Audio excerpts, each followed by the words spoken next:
Hello dear students, कैसे हैं आप।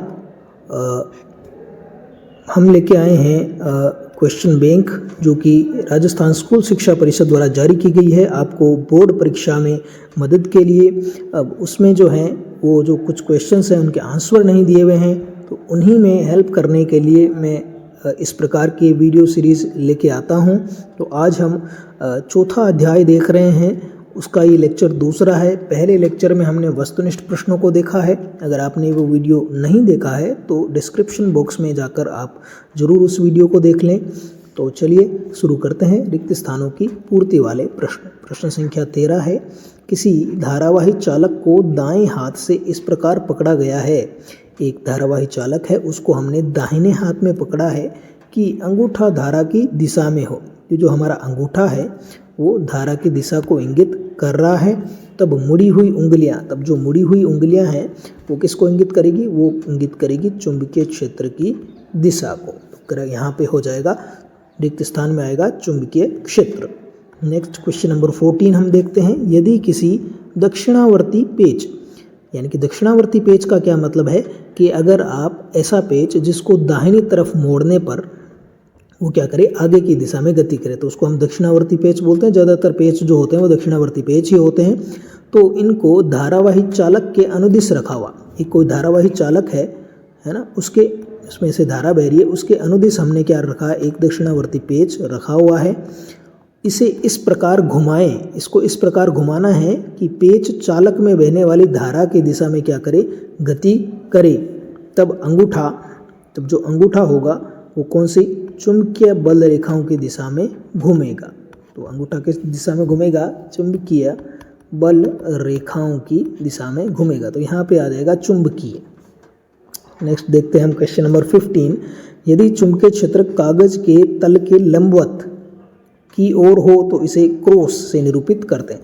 तो जहाँ पे क्रॉस लिखा होता है उसका मतलब क्या है कि कोई चीज़ अंदर की ओर जा रही है ना। तो यहाँ ये चुंबकीय क्षेत्र को दर्शाने का एक तरीका है कि चुंबकीय क्षेत्र कागज के तल के लंबवत किधर होता है, अंदर की ओर होता है।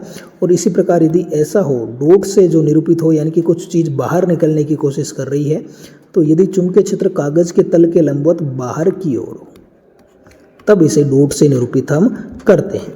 नेक्स्ट क्वेश्चन नंबर 17 हम देखने वाले हैं कि किसी बंद पथ के लिए, एक बंद पथ है, ठीक है, उसके लिए चुंबकीय क्षेत्र का, इसमें जो भी चुंबकीय क्षेत्र है उसका हमें करना है रेखीय समाकलन। रेखीय समाकलन से क्या मतलब होता है कि b और एक रेखीय अल्पांश लें dl और इसका क्या कर दें, समाकलन कर दें, तो इसको कहते हैं रेखीय समाकलन। और बंद पथ है, यानी कि यहाँ हम बंद पथ के लिए समाकलन के लिए ये गोला लगाते हैं।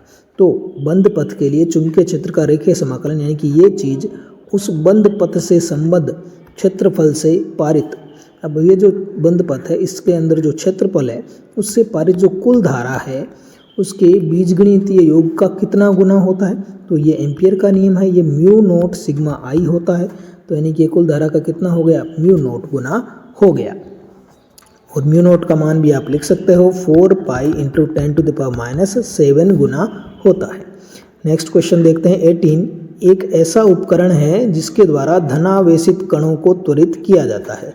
तो यह कौन सा उपकरण होता है, यह होता है साइक्लोट्रॉन। तो जो साइक्लोट्रॉन उपकरण होता है उसके द्वारा धनावेशित कणों को त्वरित किया जाता है। वैसे साइक्लोट्रॉन आपके सिलेबस से अब हट चुका है, तो मुझे नहीं पता ये क्यों दिया है, बट साइक्लोट्रॉन यहाँ पे हट चुका है। नेक्स्ट हम देखते हैं 19 नंबर क्वेश्चन की कोई विद्युत धारावाही पास। विद्युत धारावाही पास का मतलब क्या है कि एक ऐसा लूप है जिसमें विद्युत प्रवाहित हो रही है। उसका व्यवहार होता है सेम वैसे ही व्यवहार होता है जैसे एक छड़ चुंबक व्यवहार करती है, यानी कि एक सिरा उत्तरी ध्रुव और दूसरा सिरा दक्षिणी ध्रुव की तरह व्यवहार करता है। तो यह किसकी तरह व्यवहार करता है, छड़ चुंबक की भांति व्यवहार करता है।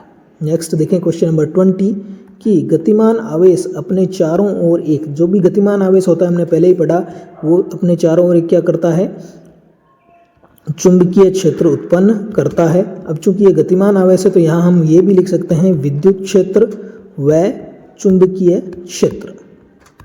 तो विद्युत क्षेत्र व चुंबकीय क्षेत्र दोनों भी यहाँ पे हम लिख सकते हैं, क्योंकि गतिमान आवेश है तो विद्युत क्षेत्र भी उत्पन्न करेगा और चुंबकीय क्षेत्र भी उत्पन्न करेगा। तो एक विद्युत क्षेत्र और एक चुंबकीय क्षेत्र उत्पन्न करता है। क्वेश्चन नंबर 21 हम देखेंगे कि दो समांतर तारों में समान दिशा में प्रवाहित धाराओं के कारण, दो समांतर तार हैं और इनमें प्रवाहित धाराएं कैसी है, समान दिशा में है, तो इनके कारण भी ये क्या होते हैं, आकर्षित होते हैं। अगर समान दिशा में धारा है तो ये क्या होते हैं, आकर्षित होते हैं।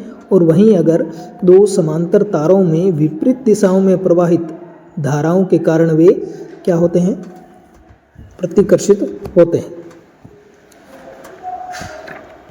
तो अगर जो समांतर चार तार हैं उनमें अगर विपरीत दिशा में धारा प्रवाहित हो तो वे क्या होते हैं, वे होते, अगर विपरीत दिशा में होगी तो क्या होंगे, वो प्रतिकर्षित होंगे। तो इस 22वें में क्या आ जाएगा कि वे होंगे प्रतिकर्षित। नेक्स्ट 23 है कि एक टेस्ला, ये टेस्ला एसआई मात्रक होता है, गाउस सीजीएस मात्रक होता है। तो इनमें क्या संबंध होता है कि एक टेस्ला इक्वल टू होता है 10 की पावर 4 गाउस। अब हम अति लघुत्तरात्मक प्रश्न देखेंगे। पहला प्रश्न है, क्वेश्चन नंबर 24 है कि एम्पियर के परिपथीय नियम का कोई उपयोग लिखिए। तो एम्पियर के परिपथीय नियम का उपयोग क्या है कि इसकी सहायता से धारावाही चालक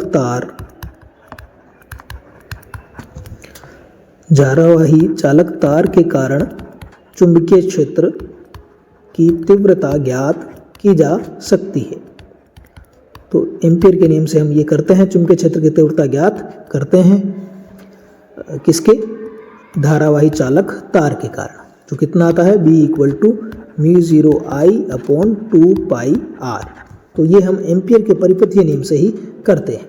नेक्स्ट क्वेश्चन है कि एक अनंत लंबाई की परिनालिका के किसी एक सिरे पर चुंबकीय क्षेत्र का मान कितना होता है। वैसे अगर सिंपली हमें पूछे कि अनंत लंबाई की धारावाही परिनालिका है, उसके कारण चुंबकीय क्षेत्र कितना होता है, तो हम लिखते हैं B = μ0NI। लेकिन अब हमें केवल पूछा है कि एक सिरे पर, तो एक सिरे पर जो चुंबकीय क्षेत्र होता है वो होता है μ0NI/2। तो ये हमारा करेक्ट आंसर हो जाएगा। नेक्स्ट है कि दो समांतर धारावाही चालकों के मध्य बल की प्रकृति लिखिए।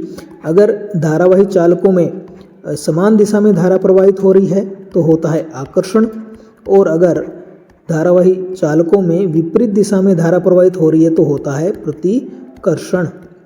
नेक्स्ट, चल कुंडली धारामापी के प्रकार लिखिए। तो ये दो प्रकार के होते हैं। पहला होता है, यहाँ पे लिखा हुआ है, निलंबित कुंडली धारामापी, और दूसरा होता है किलकित कुंडली धारामापी।